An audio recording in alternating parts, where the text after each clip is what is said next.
Please give an energetic and warm welcome to the one and only Jaya Kishori ji.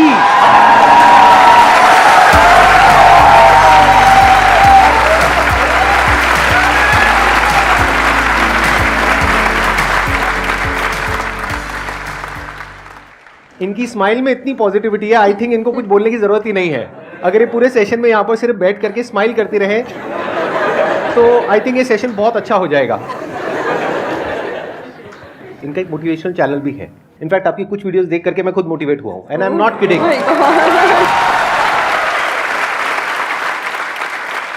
तो मैं personally आप सबको recommend करूंगा कि एक बार आप जा करके देखिए इनकी जो मोटिवेशनल वीडियोस हैं, और आप सबको बहुत कुछ सीखने को मिलेगा और बहुत अच्छा लगेगा. Thank you so much. और आपसे इंस्पायर होकर शायद हमने चैनल खोला है.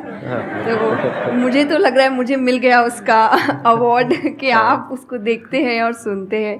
Thank you so much. बहुत बड़ी बात है ये.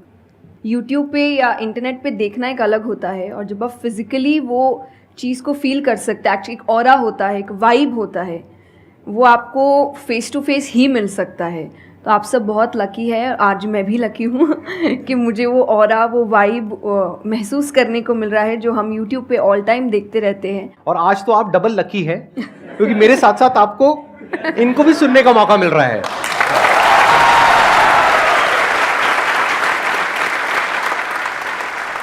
आपके मन में जो भी क्वेश्चंस है, जैसे भी क्वेश्चंस है, आप इनसे पूछ सकते हैं. First of all, thank you very much for giving me this opportunity. I want to ask you कि like आपने ये क्यों चूज़ किया कि you want to go into spirituality, कि मुझे इस चीज़ में ही जाना है. टू बी वेरी ऑनेस्ट, मैंने चूज़ नहीं किया था. इस स्थान ने मुझे चूज़ किया था, क्योंकि मैंने शुरुआत 6 साल की उम्र से की थी.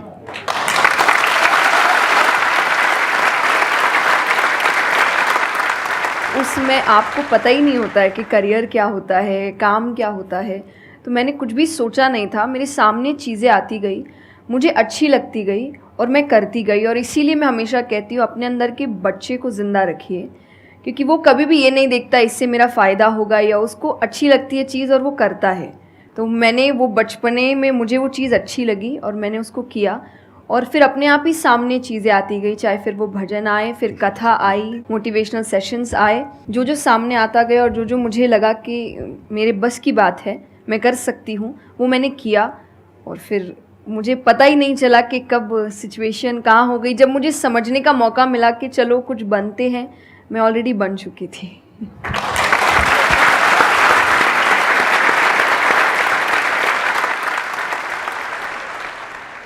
मेरा क्वेश्चन कंसंट्रेशन पावर को लेके है, या दूसरी तरह से बोल सकते हैं अवेयरनेस को लेके.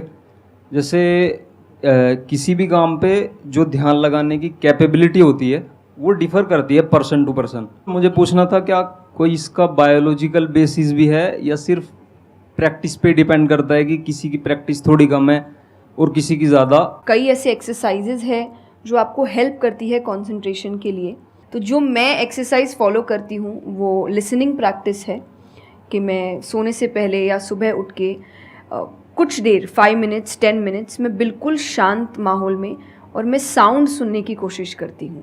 और ऐसा माना जाता है कि जिस दिन आपको 5 से ज़्यादा साउंड सुनने लग जाए, और 5 का मतलब हुआ कि ऐसा नहीं कि आपके घर में टीवी और मिक्सी और सब चल रहा है तो आप कहे कि अरे भाई 5 साउंड सुनाई दे दिए. नहीं, जब शांति हो तो वो एक बहुत अच्छी प्रैक्टिस है जो आपके दिमाग को हेल्प करती है किसी एक चीज़ पर ध्यान लगाने के लिए. तो आप ऐसे कंसंट्रेशन पावर के एक्सरसाइजेज होती कर सकते हैं, और जो मैं करती हूँ मैंने आपको बताया, मैं रोज़ करती हूँ. अभी तक मैं 3 से आगे बढ़ी नहीं हूँ, लेकिन आई होप जल्दी 5 आवाज़ों से ज़्यादा सुनाई देने लग जाए.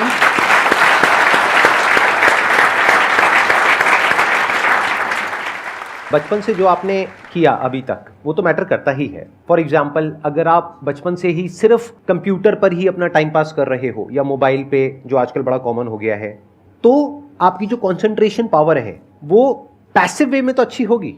यानी कि अगर कोई कंटेंट है उसको आप कंज्यूम कर रहे हो तब तो आपका माइंड वहां पर लग जाएगा, लेकिन जब खुद ध्यान लगाने की बारी आएगी तो आप नहीं लगा पाओगे. एक्टिव कंसंट्रेशन आप नहीं कर पाओगे. और वही आपका क्वेश्चन है कि जो अपनी एक्टिव कंसंट्रेशन पावर है उसको कैसे बढ़ाया जाए, यानी कि आप जब चाहे, जहां चाहे, जितनी देर के लिए चाहे उतनी देर के लिए अपना ध्यान लगा सके, और जब चाहे वहां से ध्यान हटा सके.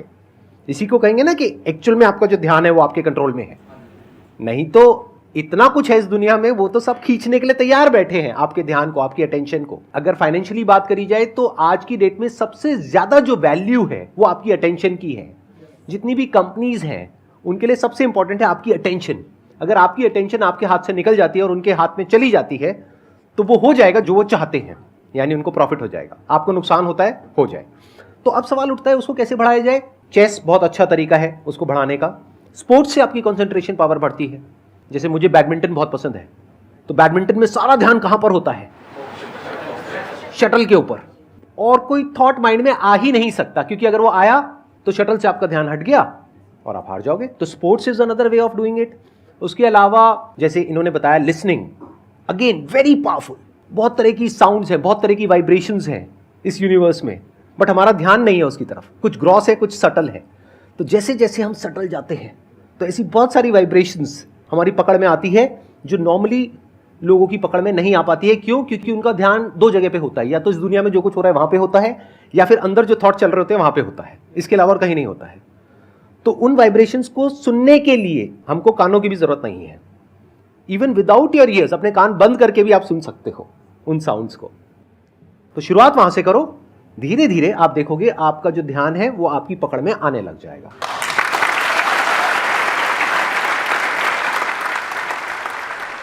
मेरा क्वेश्चन आपसे मतलब दोनों से ही है, वो ये कि हम लोग मतलब आज की सोशल मीडिया वाला ज़माना है तो हम लोग बहुत डिस्ट्रैक्टेड रहते हैं, और जब भी स्पिरिचुअलिटी की बात होती है फैमिली में, फ्रेंड्स में, तो सभी ये कहते हैं कि स्पिरिचुअल अभी होने की ज़रूरत नहीं है, करियर पे ध्यान दो, अभी कौन सा टाइम है, बाद में देख लेना। और हम लोगों के घरों में भी हम देखते हैं। तो मैम ये चीज़ कैसे, मतलब उनको कैसे समझाई जाए कि ये चीज़ कितनी इम्पॉर्टेंट है और उसकी इम्पोर्टेंस क्या है? मेरे हिसाब से, और आई थिंक मेरे क्या पूरी दुनिया के हिसाब से, जो भी स्पिरिचुअलिटी को ठीक से समझता है ये यंग एज प्रोसेस ही है। जैसे अगर आप रिलीजियस वे में भी सुने तो भगवान को हम कुछ भी चढ़ाते हैं वो फ्रेश होता है, प्रसाद है, फूल है, कुछ भी एक दिन दो दिन पहले नहीं होता। तुम खुद इतने पुराने होके क्यों फिर अपने आप को चढ़ाते हैं? जब आप रिजिड हो चुके हैं, जब आपको आगे कुछ काम खास करना नहीं है, आप रिटायर हो चुके हैं, तब आप उस स्पिरिचुअलिटी का करेंगे क्या? आपके लाइफ में कोई चैलेंजेस होंगे ही नहीं जब सामना करने के लिए। तो स्पिरिचुअलिटी मतलब सिर्फ पूजा पाठ नहीं होता। मंत्र, जैसा मैंने लिसनिंग एक्सरसाइज बताई, वैसे ही मंत्र चैंटिंग भी एक बहुत बड़ी एक्सरसाइज है कि आप मंत्रों का उच्चारण करते हैं मेडिटेशन में, क्योंकि जो पावर, जो वाइब्रेशंस वो साउंड रखते हैं वो आई थिंक दुनिया में और कहीं नहीं है। तो वो आपके करियर के लिए, कंसंट्रेशन पावर के लिए, कॉन्फिडेंस के लिए, मेमोरी पावर के लिए, सबके लिए बहुत अच्छा है। तो आपको यही समझाना है कि आप स्पिरिचुअलिटी का मतलब, एक तो पहले ये पर्सपेक्टिव हटा दें कि हम सब त्याग देंगे, हम सब छोड़ देंगे। ऐसा कुछ भी नहीं होता। गीता जी में स्पिरिचुअलिटी का ज्ञान उसको दिया गया है जिसको आगे जाके राजा बनना है, अर्जुन को। उसके पास क्या लग्जरी नहीं है, राज्य नहीं है, पैसा नहीं है, क्या नहीं है। तो अध्यात्म का मतलब कभी भी नहीं होता सब कुछ छोड़ देना, सबके बीच रहना है, पर इस तरीके से रहना है कि वो आप पर हावी ना हो हर चीज़। यही आध्यात्म है, यही स्पिरिचुअलिटी है कि बाहर की चीज़ें यहाँ ट्रबल ना कर सके, बस इतना ही करना है।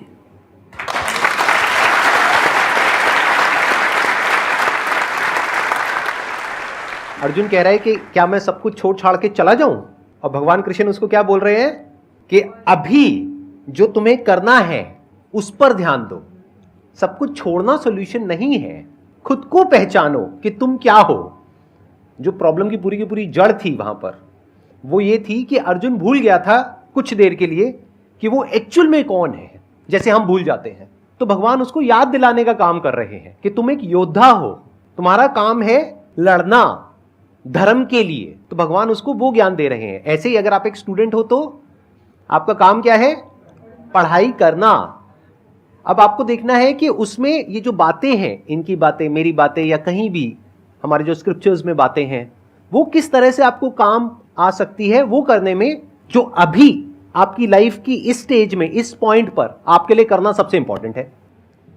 तो स्पिरिचुअलिटी दो तरीके की हो गई। एक वो जो आपको भटका रही है, यानी कि वो लोग जो खुद अच्छे से नहीं समझ पाए स्क्रिप्चर्स को, वो आपको क्या कहेंगे कि सब कुछ छोड़ दो।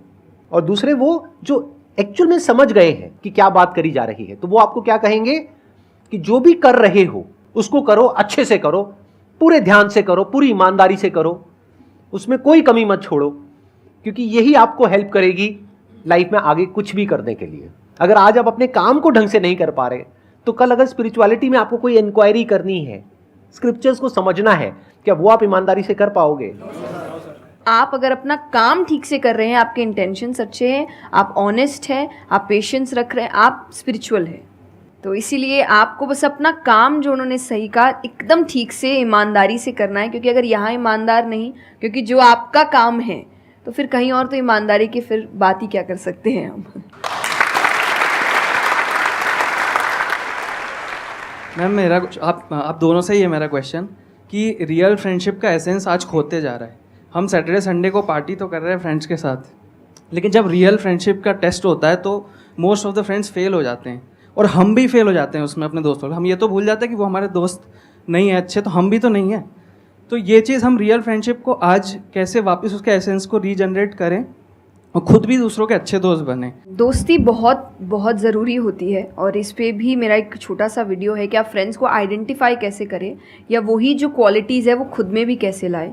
तो सबसे पहली क्वालिटी यही है कि हम जो सिर्फ सैटरडे संडे जिन दोस्तों से पार्टी करने के लिए मिल रहे हैं, वो आपके दोस्त नहीं होते हैं।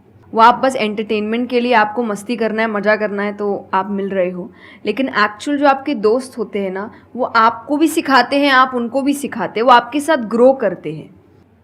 और जैसा आपने कहा एसेंस, जैसे मैं मेरे पेरेंट्स के जो दोस्त हैं सालों से इक्के दुक्के हैं, लेकिन अभी तक है, और अभी भी हम कई बार ऐसा लगता है कि आप ऐसे कैसे बात कर रहे हो उनसे, तो वो कहते हैं हमारे दोस्तों को अपने दोस्तों जैसा मत समझना कि हम एक दो बोल देंगे या एक दो चीज़ें हो जाएंगी और हमारी दोस्ती टूट जाएगी। हमारी दोस्ती इस चीज़ पर नहीं बनी है।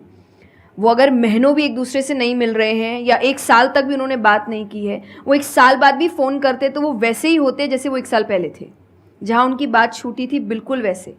तो सबसे पहली चीज़ कि यही कि ज़रूरी नहीं है आपको अपने दोस्तों से हर एक इंटरवल में मिलना है तभी आपकी दोस्ती कायम रह सकती है, क्योंकि अब लोग आगे बढ़ रहे हैं, बिजी हो रहे हैं, काम कर रहे हैं, दूसरे शहरों में पढ़ने जा रहे हैं। अगर आपकी दोस्ती सिर्फ मिलने मिलाने से और मस्ती करने से, तो वो दोस्ती नहीं है।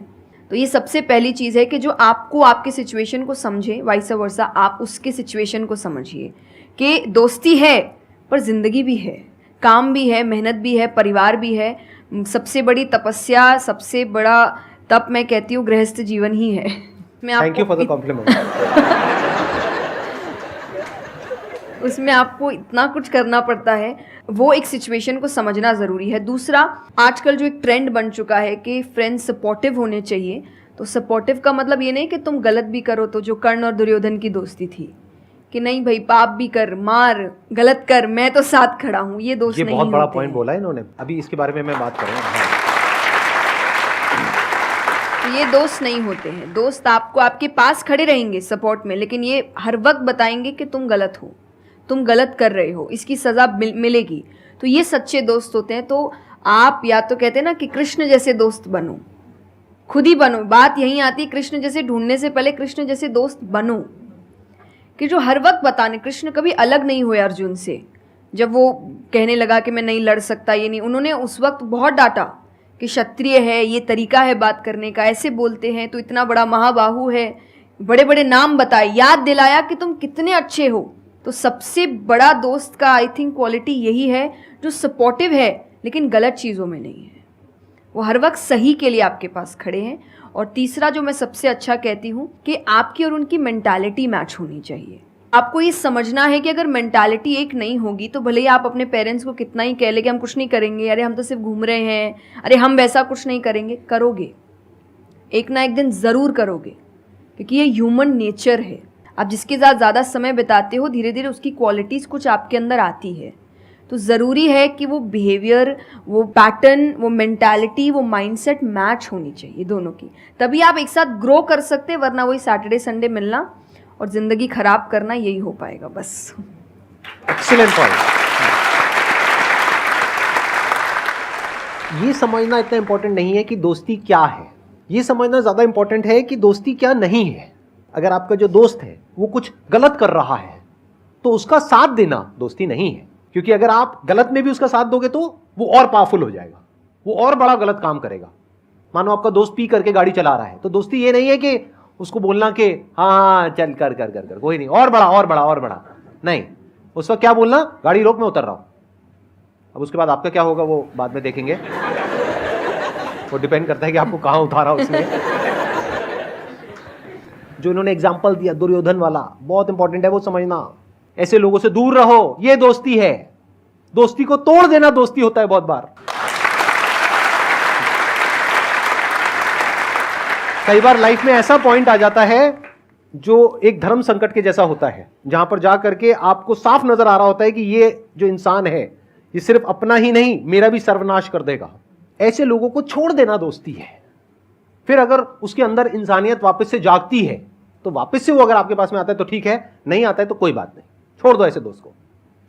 तो बड़े ध्यान से चुनना अपने जो दोस्त है। जो इन्होंने कहा संगति बहुत इंपॉर्टेंट है लाइफ में, इसीलिए पहले के जमाने में सत्संग की इतनी वैल्यू होती थी। हर घर में एक सत्संग हॉल होता था एक जमाने में।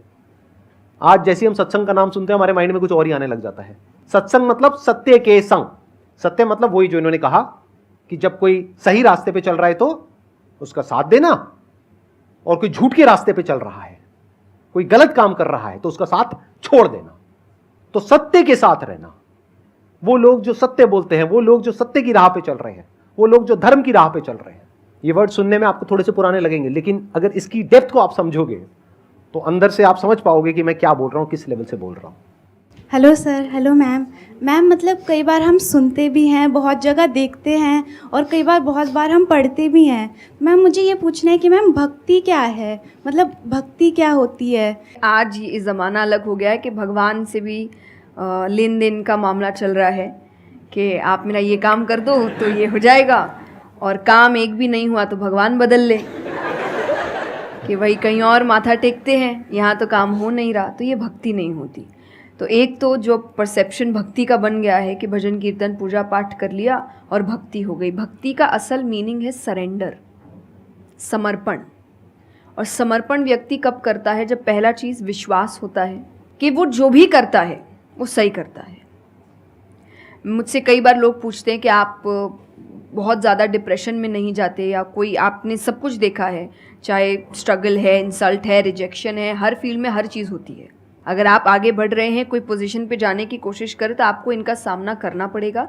ये ज़िंदगी के साथ आता है तो आपको सामना, लेकिन मुझे कभी दिक्कत नहीं दी ये चीज़ें। क्यों? क्योंकि जो मैंने कहा समर्पण, मुझे पता है कि एक ऐसी शक्ति ऊपर बैठी है जो मेरा बुरा नहीं चाहती। तो कई बार बुरी चीज़ें भी मेरी ज़िंदगी में हो रही है, मुझे पता है वो मेरे अच्छे के लिए है क्योंकि वो कर रहा है। तो ये समर्पण, ये भक्ति है। तो ये आपको हारने नहीं देती। क्यों हारेंगे आप? क्योंकि आपको पता है ना कि वो हारने देगा नहीं। तो आप अपने आप गिरे, आप फिर उठेंगे कि नहीं भाई अभी गिरना शायद ज़रूरी होगा, उसका इशारा है, इसीलिए चलो फिर उठते हैं, फिर आगे बढ़ते हैं। तो अर्जुन ने भी जब समर्पण की बात गीता जी में आती है तो कई लोग कहते हैं कि धर्म का मतलब होता है अंधविश्वास। नहीं, क्योंकि अगर अंधविश्वास होता, अंधविश्वास में क्वेश्चन करना अलाउड नहीं होता आपको। गीता अगर सिर्फ भगवान की बात होती तो 2 पन्ने में ख़त्म हो गई होती। ये दोनों के बीच की बात है जिसमें अर्जुन ये जानते हुए कि सामने कौन खड़ा है, क्वेश्चन करने के तो कोई सवाल ही नहीं था वहाँ पर कि भगवान लड़ने बोल रहा है, क्या क्वेश्चन करना, पर उसने कंटिन्यूसली क्वेश्चंस किए हैं। पर उसका भी नाम आया था समर्पण, कि वो समर्पित होकर क्वेश्चन कर रहा था कि ये जो खड़ा है ये मेरे हर सवाल का जवाब जानता है, ये मुझसे कभी कुछ गलत काम नहीं कराएगा। लेकिन इसका मतलब ये नहीं कि मैं अपनी जिज्ञासा बाहर नहीं निकालूंगा, मैं अपने क्वेश्चंस पूछूंगा। तो भक्ति का अर्थ यही होता है कि पहला निष्काम होता है। क्या फ़ायदा मत ढूंढिए कि मेरा काम नहीं हुआ तो भगवान है ही नहीं। भाई भगवान कहाँ है? भगवान होते तो ऐसा होता क्या? वो तो इंसान है इसीलिए ऐसे हो रहे काम। भगवान ने तो सबको देखे, बच्चा तो मासूम ही होता है, बड़े होके खराब हो जाता है। कोई बच्चा गलत आपने देखा है क्या? छोटा सा बच्चा ही डॉन बनने के बारे में सोच रहा है, वो तो बच्चा ही होता है, मासूम होता है, सच्चा होता है। तो भगवान इसलिए कहते हैं बच्चे भगवान का रूप है, क्योंकि वो एकदम प्योर होते हैं। बड़े होने के बाद हम काम खराब करते हैं और नाम फिर हम भगवान का देते हैं, क्योंकि हमको इल्ज़ाम लगाने के लिए लोग चाहिए। ये फेलियर्स के लिए भी, आप फेलियर्स के लिए भी हम कहते हैं मेरा काम अच्छा नहीं था, मेरा समय अच्छा नहीं था, मुझे पेरेंट्स ने सपोर्ट नहीं किया, मेरे पास ये नहीं था। वरना अगर देखा जाए इन्हीं सिचुएशन में कई लोग हैं जो काम करके आगे बढ़ जाते हैं। तो करने वाला तो कर लेगा, नहीं करने वाला इल्ज़ाम लगाएगा। तो वो इल्ज़ाम अभी हमें ऐसे दिखता है एक ऐसा कोई है जो सामने तो खड़ा नहीं है, भगवान लगाओ इल्ज़ाम। एक फ़ोटो है ना इंटरनेट पे कि भगवान खड़े, छोटी बच्ची खड़ी है, छोटी बच्ची के हाथ में एक टेडी बेयर है, तो भगवान वो मांग रहे हैं और वो बच्ची बोली मुझे बहुत अच्छा लगता है, मुझे नहीं देना। उसको नहीं पता कि भगवान के पास पीछे एक बड़ा सा टेडी बेयर रखा है और भगवान उसको कह रहे कि बस दे दो और मुझ पे विश्वास रखो कि वो दे दो छोटी चीज़ जो तुमसे आपको वो बुरी लग रही है उस वक्त कि मेरे साथ गलत हो गया या मेरा छोटा काम नहीं हुआ, मैंने तो इतनी पूजा की थी, इतना काम किया था। शायद तुम उस काम के लिए नहीं बने हो, तुम और बड़े चीज़ के लिए बने हो। तो निष्काम क्या है कि आपकी भक्ति निष्काम है, स्वार्थ से नहीं बनी है, तो भक्ति आगे बढ़ेगी। दूसरा सरेंडर, कि मेरे हर सवाल का उत्तर सिर्फ उसके पास है। तो ये दो चीज़ें भक्ति बनाती है।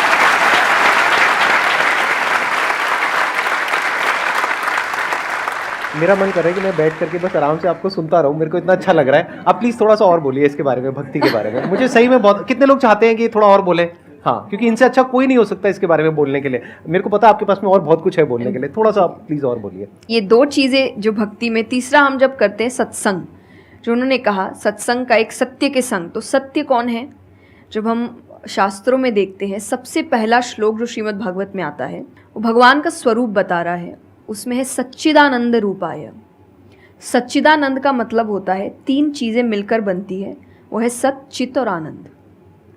जो ये तीन चीज़ों को जीवन में समझ लेगा सही से, उसने भगवान को समझ लिया, क्योंकि भगवान का रूप ही सच्चिदानंद है। तो सबसे पहला है सच, जो कहा गया सच की राह पर चलो। जो हम ये एक्चुअली आपने एग्जैक्ट वर्ड उस वक्त बोले, मैं अपनी कथा में भी कहती हूँ कि आजकल हम इतनी छोटी छोटी बातों पे झूठ बोलते हैं कि हम किसी से मिलने जा रहे हैं और हम घर से भी नहीं निकले, अरे 5 मिनट, अरे सिग्नल पे खड़ा हूँ, अरे बस पहुँच गया, अरे क्या हो गया, वो 2 बातें तो सुनाएगा ना सिर्फ कि तुम समय लेकर नहीं आए, पर हम इतनी इतनी सी बातों में झूठ बोल रहे हैं। ये हमें लगता है कि कोई बड़ी बात नहीं, पर ये बहुत बड़ी बात है कि आप इतना भी सच का सामना नहीं कर सकते, और फिर हमें लगता है कि हम लाइफ की जो प्रॉब्लम्स है उसका सामना कर लेंगे, खुद के सच का तो सामना कर नहीं पा रहे हैं। जिंदगी का सच सामने आएगा तब तो बैंड ही बज जाएगी पूरी, क्योंकि वो कठिन है। जिंदगी आसान नहीं है, किसी के लिए नहीं, भगवान के लिए भी नहीं हुई। आप राम जी को उठाइए, कृष्ण जी को उठाइए, जब तक यहाँ रहे कोई सुखी नहीं रहा।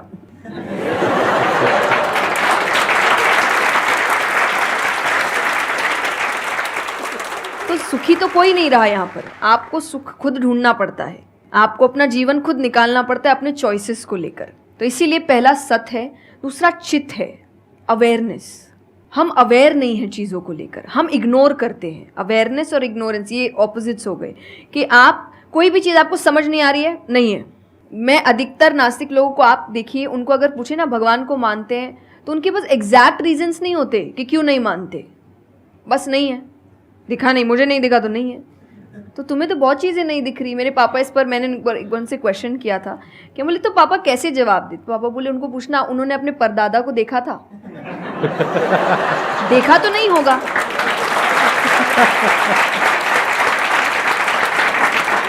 सुना है, दादा से सुना है, पापा से सुना है कि थे, मैंने तो नहीं देखा, तो मैं बोल दूं वो थे ही नहीं। कुछ तो सच्चाई होगी, उसको ढूंढने की कोशिश करो। मैं धर्म के लिए हमेशा कहती हूँ कि आपको ढूंढना पड़ेगा। भगवान, मेरे पापा ने मुझे एक बात कही थी, भगवान मानने की चीज़ है, जानने की नहीं। जानना क्या होता है? पहले इस्तेमाल करे फिर विश्वास करे।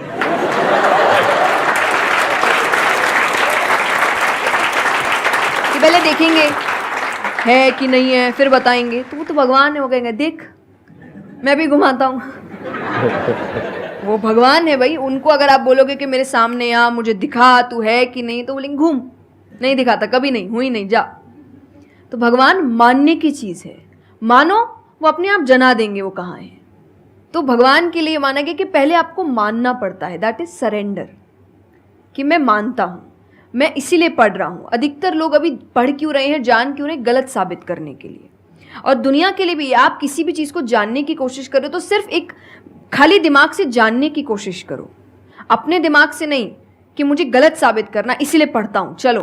तो फिर आपका दिमाग सीधा उस गलत बात पे ही जाएगा कि देखो मैंने तो बोला ही था गलत है, और उसके आसपास कितनी अच्छी बातें लिखी होगी आप देखेंगे नहीं। पर आपको जो बस साबित करना है, आप उस लोग सुनते भी आजकल इसीलिए हैं। मैं कथा में एक बात कहती कि उस आजकल कथा ही बची है सुनने वाली चीज़, वरना आप कहीं भी 2 लोगों को देखिए वो बोलेगा मैं बोलता हूँ, नहीं मैं बोलता हूँ, नहीं मैं बोलता हूँ। दुख देखिए किसी के, प्रॉब्लम्स को एक बोलता है अरे मेरी जिंदगी अच्छी नहीं चल रही, अरे मेरी उससे भी खराब है। आप किसी से मदद भी कहाँ मांगेंगे कि वो एक दुख सुनाओ वो 4 सुनाता है, तो क्या ही मदद मांगे कि तो मेरे से दुखी है, तू मेरे से और 500 रुपये रख भाई।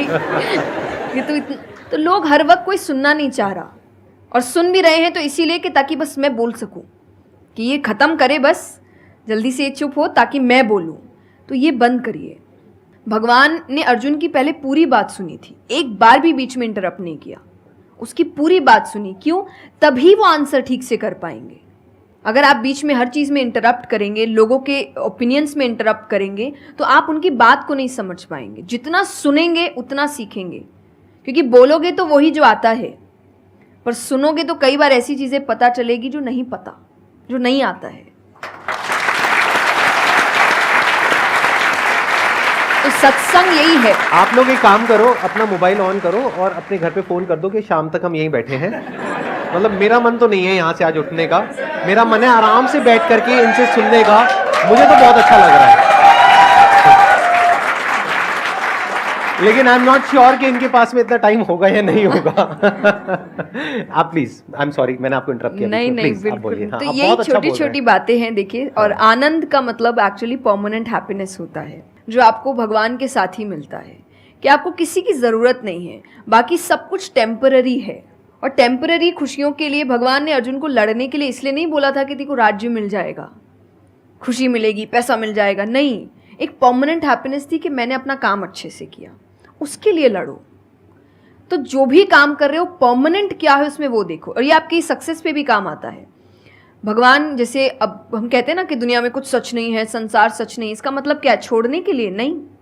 क्या आप पहली चीज़, जब दुख आ रहा है तो डिप्रेशन में मत जाओ, क्योंकि आप जानते हो ये भी परमानेंट नहीं है, टेम्पररी है, कल फिर ठीक हो जाएगा। खुशी आ रही है तो घमंड मत करो, ये भी निकल जाएगा, ये पोजीशन भी ज़्यादा समय तक रहेगी नहीं, तो उसको रखने के लिए काम करते रहो।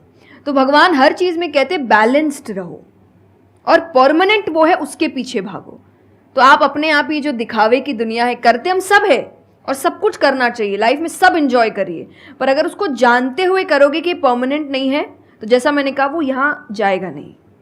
जैसे एक पक्षी है, आप पेड़ पे उसको बैठा दो और फिर जिस ब्रांच पे वो बैठी उसको काटने लगो, और जब तक ब्रांच नहीं गिरेगा वो नहीं हटेगी, क्योंकि उसको ब्रांच पे भरोसा है ही नहीं। उसको पता ये रहेगा ना, उसको अपने पंखों पे है कि वो जैसे ही गिरेगा मैं उड़ जाऊंगी।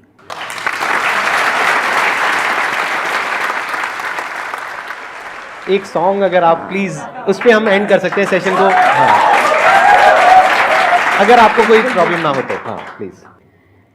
मेरा आपकी कृपा से सब काम हो रहा है, करते हो तुम कन्हैया, मेरा नाम हो रहा है।